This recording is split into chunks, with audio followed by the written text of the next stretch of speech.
Robby, what is on your radar today? Well, Ben Sasse is a Republican senator from Nebraska. He was first elected in 2014 and then reelected in 2020. He's a conservative who supports limited government and individual responsibility. He's actually the avatar of a kind of post-Tea Party conservatism that was popular in the GOP between the fall of Bush-era neoconservatives, but then prior to the rise of the Trumpian MAGA conservative in 2016. That's the timeline on that. So he is no fan, actually, of former President Donald Trump. When Trump ran for president in 2016, Sasse was the first sitting Republican senator to say he would never support Trump. After Trump won the presidency, Sasse said that he thought about leaving the GOP all the time and preferred to think of himself as an independent conservative who caucuses with the Republicans. For criticizing President Trump, the Nebraska GOP attempted to censor him. Sasse's criticisms of Trump only increased after the January 6th riot. Here he is speaking directly to Republicans in his own state about what happened at the Capitol riots. January 6th is going to leave a scar. For 220 years, one of the most beautiful things about America has been our peaceful transfer of power. But what Americans saw 3 weeks ago was ugly. Shameful mob violence to disrupt a constitutionally mandated meeting of the Congress to affirm that peaceful transfer of power. It happened because the president lied to you. He lied about the election results for 60 days, despite losing 60 straight court challenges, many of them handed down by wonderful Trump-appointed judges. He lied by saying that the vice president could just violate his constitutional oath and declare a new winner. That wasn't true. He then riled a mob that attacked the Capitol, many chanting, "Hang Pence."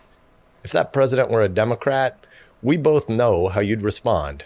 But because he had Republican behind his name, you're defending him.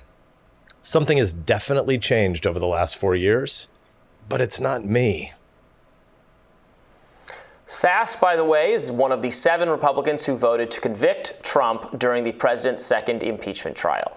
So my point in bringing all this up is to point out that Sasse should be viewed by non-Republicans as something of a respectable conservative. He's principled. Unlike most people in his party, he broke with Trump over Trump's abhorrent behavior.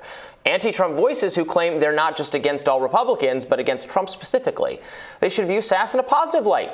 He did the job. But of course, they do not. This has become evident in recent days because Sasse just got a very interesting new job. He is expected to leave the Senate to become president of the University of Florida. Sasse has an intellectual background. He graduated from Harvard with a degree in government and then earned a Master's of Arts from St. John's College and a Master of Philosophy from Yale. So it's obvious that someone of his caliber with a background in philosophy and governance might make a good contender for university president. Yesterday, Sasse spoke at forums at the university to answer questions from faculty and students, and here is how he was greeted. Oh, hey, hey. Oh, oh. Ben Sasse has got to go. Hey, hey. Oh, oh. Ben Sasse has got to go. Hey, hey. Students did not technically interrupt the event, which was happening elsewhere, though they did attempt to chant loud enough to make it impossible for his event to go on. Their issue with Sasse, as far as I could tell, is his social conservatism. He does oppose both abortion and gay marriage. Sasse stated repeatedly that his views on those issues have absolutely nothing to do with university governance or how he would govern, and moreover, he considers gay marriage in particular an absolutely settled constitutional issue that he has no desire to revisit. So here's what he said. There are definitely federal policy issues where I've had disputes before about which decision courts should be making versus legislatures, but Obergefell, for example, is law of the land, and nothing about Obergefell is changing in the United States. He also said, so your question is, do I support and affirm everybody in this community? Absolutely, and frankly, one of my jobs would be to make sure that we as a community work hard for everybody to feel included, and one piece of that is making sure we understand what metrics we have to make sure we're getting better at making people feel included. Sasse even said he supports the students' free speech rights to protest. Obviously, I wish they didn't have the position they have, but I strongly support the right to protest and exercise their free speech rights, he said. I won't say I precisely welcome the protesters, but I sort of intellectually and constitutionally welcome the protesters. And look, I don't agree with Sasse's gay marriage views either, but it seems fairly clear that his conservative views do not preclude him from being an effective manager of an institution of higher education. He has voiced his commitments to affirming all students repeatedly, working on behalf of all of them. Students and faculty should, I think, therefore give him a chance. So should anyone else who wants to demonstrate that their personal opposition to Trump is actually about Trump and his ideas rather than a generic hostility toward all people whose views fall outside the progressive consensus, which is a lot of people. If you want a more normal Republican Party, save your protests for people who deserve them. So my basic point in bringing this up is that, like, Ben Sasse is as normal a Republican you can get in the sort of traditional sense of the word normal.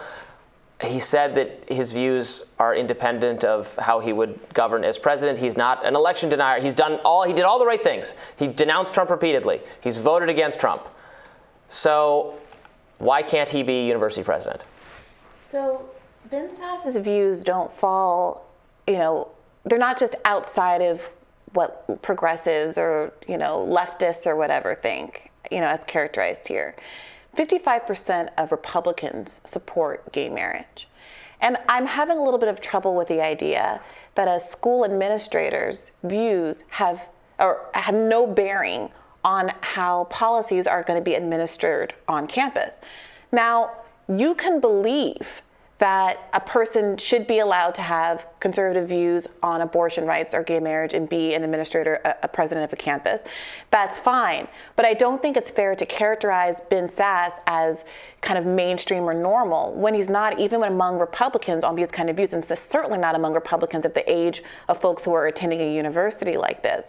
And use the fact that he is better than Trump in some respects, not all respects, because Trump is very enthusiastic at this point about gay marriage. But the fact that he is better than Trump in some respects is not an excuse to say that people aren't, I think, well-founded in their criticisms of him. And I think, moreover, your point that I appreciate that you made, that they weren't actually obstructing him from speaking. This isn't a free speech issue. He wasn't canceled in any way. In fact, the protesters are the ones that are expressing their rights under the First Amendment to make their objections known. And so I'm having a little bit of trouble seeing what the there is here. What's the problem? Hasn't everything played out as it's supposed to play out? And frankly, isn't this guy probably still going to end up being president of the university? Yeah, I'm saying they should give him a chance. If you want to confine your, if you fire wildly at like every Republican, then it just becomes no Republican is acceptable. I'm saying this isn't an acceptable Republican. His views on these issues, he offered their reassurances to people that his views on these issues have nothing to do with university governance. If you're saying then, like, you can't be the president of a university if you don't support gay marriage, I think that's like not a tenable position. Well, like, no, people who but don't support gay marriage can't be in charge of anything. It's a position that people 100% are allowed to have. So again, we got to really be careful about what he agrees they're allowed to what is cancelable, what is authoritarian. A bunch of kids at a university saying they don't want a president who doesn't believe that they have a right to get married is not. It's not a speech issue. It's not about it. It is simply people doing exactly what they're supposed to do. Shine light on the fact that there's this enormous contrast between Republican leaders and Republicans in the world.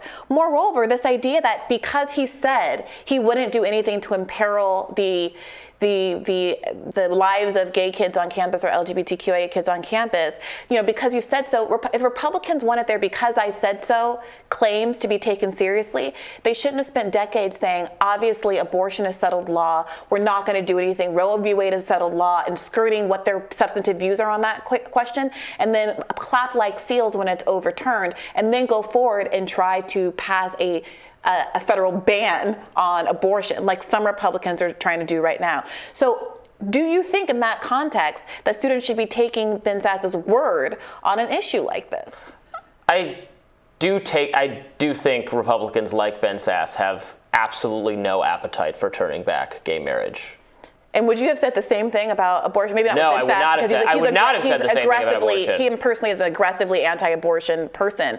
But generally speaking, is there an acknowledgement that Republicans have been using that exact same line on abortion and are now saying don't worry about gay marriage, despite the fact that Clarence Thomas at least put gay marriage squarely in his sights in the opinion? I think Republicans maybe they've been a little sneaky about it at times, but have always wanted to curtail abortion rights I don't think there's very little political appetite to, at this point, curtail. Well, I certainly marriage. don't judge gay students for not wanting to count on that as a wing and a prayer. And I think I respect their ability and willingness to put themselves out there and advocate for their beliefs, as our Constitution protects them in doing.